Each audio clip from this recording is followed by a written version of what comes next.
Disney after-hours events are like free cash flow for Walt Disney Parks and Resorts. They shut down the parks early and charge guests roughly the same price as an entire day to come back into the park for just 4 more hours. Disney's Hollywood Studios decided to join in on the money-making machine with their new event called Jollywood Nights, and to put it lightly, it did not go well.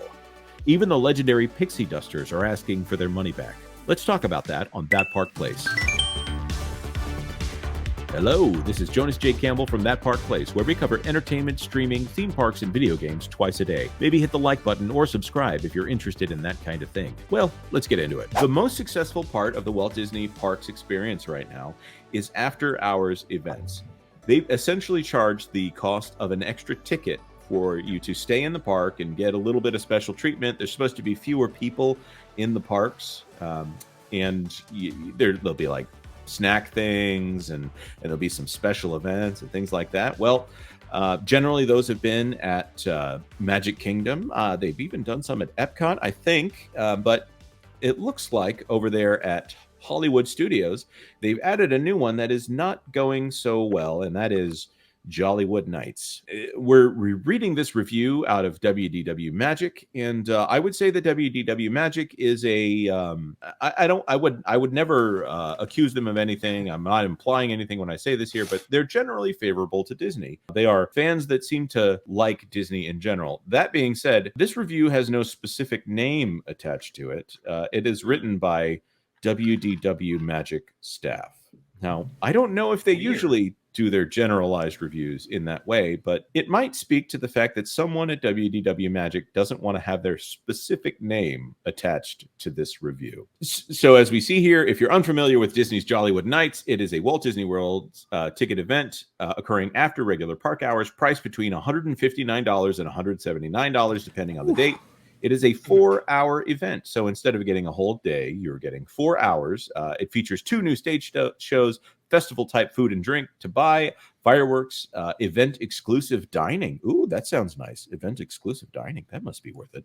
Access to rides with minimal waits. The opening of Disney's Jollywood Nights was an evening defined by all types of lines: virtual, long, short, and confusing lines. By many accounts, this was a disaster. It's a long article. Aren't there like 5 different line systems now at Disney? Like I feel like that's like a problem that they just keep pushing back. Yes. So the normal line, which they don't call the line, they now call that the standby line, which sounds like you're not in the line. It sounds like you're waiting for rush tickets at a Broadway show. And then you have Lightning Lane, which you can only get with Genie Plus. You have to buy Genie Plus in order to get Lightning Lane. And then within Lightning Lane, there is individual Lightning Lane, which you have to pay on top of that regular fee that you would pay to get Lightning Lane on most rides. You also have Lightning Lane, individual Lightning Lane, which is an additional charge for specific rides. Right.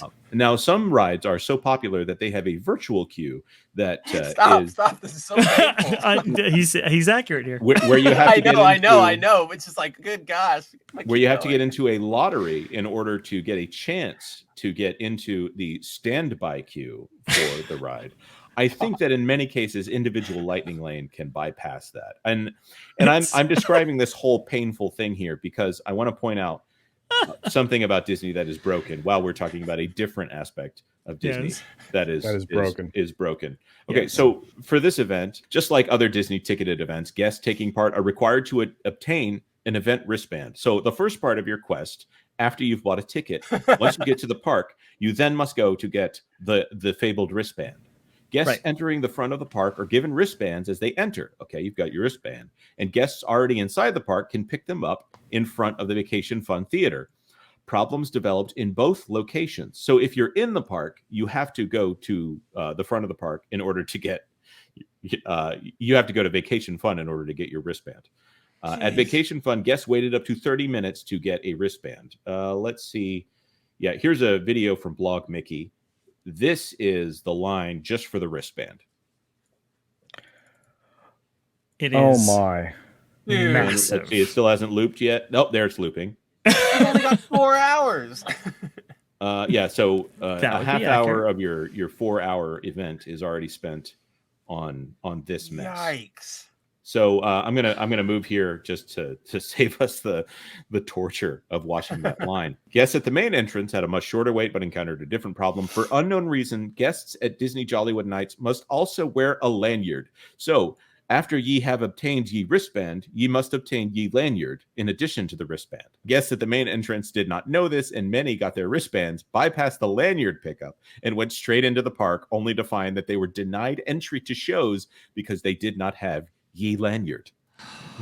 Goodness gracious. I mean, to be fair, some of them probably didn't kill 10 rats on the way there either, so they couldn't redeem that quest. But gotta fix those subquests. Okay, so imagine this. Go ahead.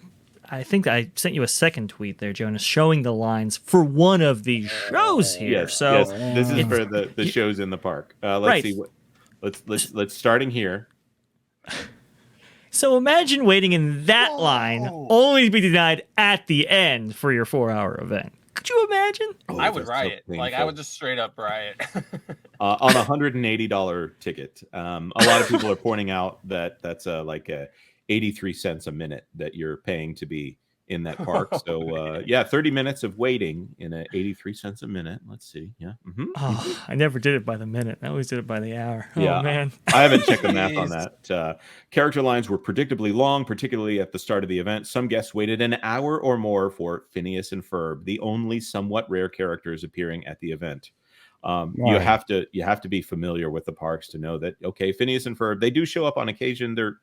I wouldn't say they're like headline characters. It's not like it's not anymore. Steamboat Willie, where it's the black and white Mickey Mouse, or the only or ones like that matter that don't show up anymore are the Kingdom Hearts, Goofy, and Donald. I swear they only show up like once every 7 years. That's rare. Oh man. Well, and yeah, but the villains. Yeah, the villains are very scarce as well. At the events, early queues were not an issue. However, as the evening went on, a line extended the length of Sunset Boulevard for holidays and the Hollywood show, some of the guests being told they would not get into the show and would have to wait until the next showing in line. Things were not better with digital queues. The virtual queue for Star Wars Rise of the Resistance opened at 8 p.m. and remained available for only an hour, and during which the ride was closed for an extended period of the night due to technical issues. No. No. That is terrible. Dude. At the Hollywood Brown Derby, which was using a virtual wait list, guests who managed to join were notified that their table was ready, only to find a wait of up to an hour once at the restaurant. So if you lose Rise of Resistance, actually incredible. That's literally doing 1,500 people an hour. Maybe you have 1,500 people going to that line or being, occupied by that attraction in some way. If that attraction goes down for an event that has so many limited offerings as it is, all those people are going to spread out, and now you have long lines for the stuff that is actually going on, and that's if you get past the lanyard situation. Yes. So here's a bright spot here. Many rides were walk-on, maximum waits only hitting 15 minutes. Very similar to any Disney after hours event. I would say Rise of the Resistance is probably the one where that's always a difficult ride to get on. So there were probably some people who, I don't want to say they specifically paid $180 to ride Rise of the Resistance, but if that was high on their list. Yeah, high on their list. If it's a shortcut to get on there, I could definitely see that's a big ticket item. So the event includes new stage shows. This is the whole title right here. This goes along. This is the title of the stage show. What's this? Tim Burton's The Nightmare Before Christmas sing-along. By the way, Tim Burton's Nightmare Before Christmas, actually directed by Henry Selick, but that's neither here nor there. Wow, I can't believe they put that Henry Selick shout out in the title. That's a little lengthy, but good for So I don't know if any of you have seen the Frozen sing-along, but it's usually two actors on stage emoting, and then they'll have. By the way, this Jack Skellington puppet, if you've ever seen it in person, is amazing. It's actually really, really cool. Very cool. But the 25-minute Dreamlike Silent Theater show shows two onstage physical comedy performers, a Jack Skellington puppet, and Oogie Boogie himself. The performers are very, very talented and play their parts to perfection. The Jack Skellington puppet was huge and impressive. Oogie Boogie, always a welcome sight. However, the concept of the show as a sing-along fell flat. A few moments of the performers on stage were followed by extended periods of video screens showing scenes inspired by the movie and words the audience is meant to sing along with. There was no singing in our viewing of the show. man, that's rough. And That's many guests seemed to brutal. wonder why they had waited in line to see words on a screen. This was a big hit with my kids. Not this particular show, but the Frozen show The Frozen in the one. theater. My kids loved it. It's actually it's pretty decent. You know, those actors really get into it, and they have some jokes between each other, so it's fun for the audience and the. I just think the adults. weird disconnect is like Frozen. Obviously, like that's your classic Disney movie. You've got Let It Go.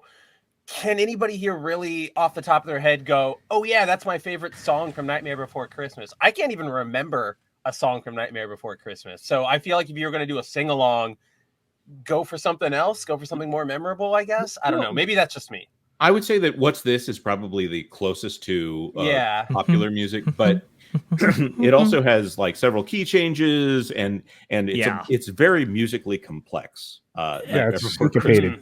Yes. That's what I was thinking when I was thinking sing along. I'm like, those songs are really hard to kind of sing, and people only know a couple of lines because of that. Yeah, I can't speak to that because I listened to this soundtrack on repeat for about 6 months. That was before Hot Topic even had heard of Nightmare Before Christmas. Whoa! Getting in there before it was cool, Jonas. Woo! This one appears to be good. VHS tape. Yeah. You say VHS tape like it's a joke, but those things were my life. Oh no, I don't. I still have all of my plastic hard shell ones. Awesome. The clank that they make when you open them up is beautiful. Second all new show is Disney's Holidays in Hollywood, inspired by vintage Hollywood TV specials. 25-minute shows include a series of vignettes with appearance from Kermit the Frog, Miss Piggy, Tiana, Belle, Mickey, and Minnie. I've seen some clips. It's a standard Disney stage show, the kind where you're walking past it and you might stop and watch it, or you might think maybe now is the great time to get on a ride. And it has a brand new original song by Tiana. Who doesn't love that these days? Oh, fantastic! Yay! Cool. Can I say something controversial? Yes, didn't Disney just usually give out the shows for free before? Like they would have shows like just happening in various places all day long, all night long, for free. Yeah. They used to have the actors in Disney's Hollywood Studios, right? That would that really play up and get people into the acts and so forth. You had all kinds of entertainment and shows. Little Mermaid show that still hasn't, that venue hasn't, done anything and so forth. But now we're in this era where Disney is putting these things behind paywalls. So let's not have the deluxe premium show that we used to offer to everybody. Let's go ahead and put those back and see if we can subsidize those equity actors that we employ. Yeah. I'll point this out. It concludes this portion of the review with, "It is not a holiday must do." Usually I'm pretty excited about the Muppets getting any attention at the parks, and maybe that's what they were trying to do.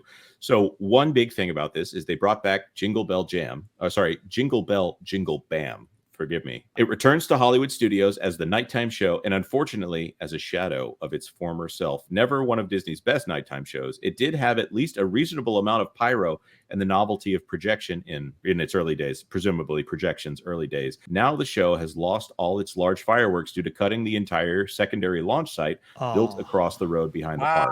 The show now only fires low-level pyro from the rooftops in the area, which is so weak compared to what we see at Magic Kingdom and Epcot during their nighttime spectaculars. That's real disappointing. That's really depressing. Yes. Yeah. I'm horrified. Before we go to, they did do the Tip Top Club. Can anyone in this crowd point out what the Tip Top Club is and what it is in park lore? If you gotta ask, you can't get in. I love that, Spencer. I love that. So good. I believe Tip Top Club is going to be the club at the very top of the Tower of Terror. Is that right? That used to play? I do believe so. I think it's supposed to be the place that you're kind of headed to in Disney's Tower of Terror. Sorry, Disney presents ABC's The Twilight Zone Tower of Terror, or whatever additional wording they're adding to this one. The Tip Top Club, they finally did it here for the event. The Twilight Soiree, the Tip Top Club, features a live band. You'll notice this is on the ground floor here, playing holiday tunes with a bar offering walk-up cocktails in the exit area courtyard of the Tower of Terror. The live band was a great addition, but only played intermittently. When the band was there, the area was packed with onlookers. There was no dancing from the performers or guests, which would have gone a long way to make the space seem more like how many would imagine the Tip Top Club. The bar was typical walk-up outdoor vending carts, with 2 bartenders serving a very long line of guests snaking behind Joffrey's kiosk and towards the entrance to the Tower of Terror ride. Beyond a couple of standing tables, there's no seating or the feeling of being in a club. No streetmosphere was to be found, and really seemed the only reason the band was there was to bring people into the area to buy drinks. Yeah. Similarly, along Commissary Lane, the holiday Fiesta en la Calle did not meet expectations. Some string lights and colored floods formed the bulk of the decor, and the musicians were often playing to an empty street with only ABC Commissary cast members looking on. Oh, and to wrap this story up here, making matters worse for the opening night of Disney's Jollywood Nights was the weather. As rainfall became steady, the characters retreated, the live entertainment halted, photo ops deactivated, and guests were left wondering where everyone went. There were no backup indoor locations to move to when the weather turned. Oh, guys. That is... Dude, just everything that went wrong that night. I'm telling you, the audience picked correctly. You guys wanted a number 2, and that was a number 2. Yeah. Well done. So I'm like in awe of how bad that all is. Like the planning, the luck, the just everything, just masterclass in bad planning.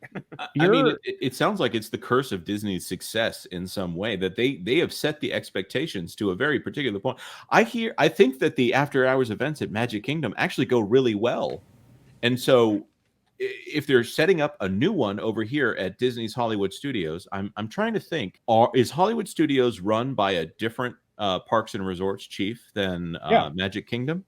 Yeah, You have 4 different resort, 4 different park presidents, and they have similar executives underneath them. And I used to know several of them. So. And they're very competitive. They're always vying for resources and so forth. So yeah, Epcot has like 2 of the most like aggressive humans you've ever met. The one that's in charge of the food and beverage side is very aggressive person. They're constantly constantly trying to push their numbers for the food and wine, all the events that are over there. Well, obviously, I mean, if any park is going to get a focus of food and beverage, it's going to be Epcot, because that park is made on food and beverage. Yeah, it is now. It used to be made on wonderful ideas and edutainment, and now it's getting drunk and eating. This is the line for the Tip Top Club here. This is just a bar, by the way. This is all this line is for, and it kind of shows you what the emphasis here is placed on by Disney here. It's all about an opportunity to sell more, retail merchandise, food. All this kind of stuff, drinks, which have a high margin. I was going to say that's them. The markup on the drinks is they're probably banking on that to profit the night. Oh, they're $15 drinks and so forth. Yeah, like right. That. Go ahead, Jonas. I'm not much of a drinker myself, but whenever these things happen, I always point out that theme parks seem like the most cost ineffective way to try to drink and to achieve any kind of drinking effect. So this idea was like, okay, look, we can have late hours for these parks, right? Or we can reduce those hours and have second ticketed events, essentially selling the same park twice the same day. This kind of grew out of a concept of like having corporate events that were originally after hours, and actually you could be part of a corporate event that could like have a meal in the middle of the Wizard of Oz scene in Great Movie Ride. Like that was a thing for a while. It was crazy. That's pretty cool. But now it's like, okay, well, we can open this up to the public. We can charge these, really absorbent prices, not really provide that much show. And now we have this new kind of revenue stream per day from the second admission, as you were. And this concept is growing, right? We're hearing Epic Universe is going to have a plethora of these kind of after park events and so forth that kind of augment this revenue stream for them. But look, you only have one chance to make a first impression, and this impression here was really, really terrible. I know a lot of people who have tickets for these things are going, can I get a refund? And they were actually able to get a refund fully. Oh, wow. With no questions asked. Even before that event took place. So I think, Disney's really kind of getting the feedback here. But look, if there are people who are willing to buy in, even after these reviews, they'll continue to do this. Maybe they adjust some things, but if people still go, even if people complain, Disney knows, well, if they're buying, they're voting with their wallet. I think it was telling when you had pixie dusters, like self-identified pixie dusters, go, okay, like I was ripped off here. like this is bad. Yeah. This conversation was originally part of That Park Place Live, which we do every Tuesday at 10 a.m. Eastern Time. Feel free to hit the notification bell if you'd like to be notified. Of course, like this video if you like this video. Share it out on social media if you know someone who might be interested in this kind of thing. And we would be honored if you would subscribe to That Park Place for all the news that should be fun. Thanks for watching That Park Place News. For more information, consider checking out www.thatparkplace.com. And don't forget to subscribe, share, like, and send this out on your favorite social media accounts.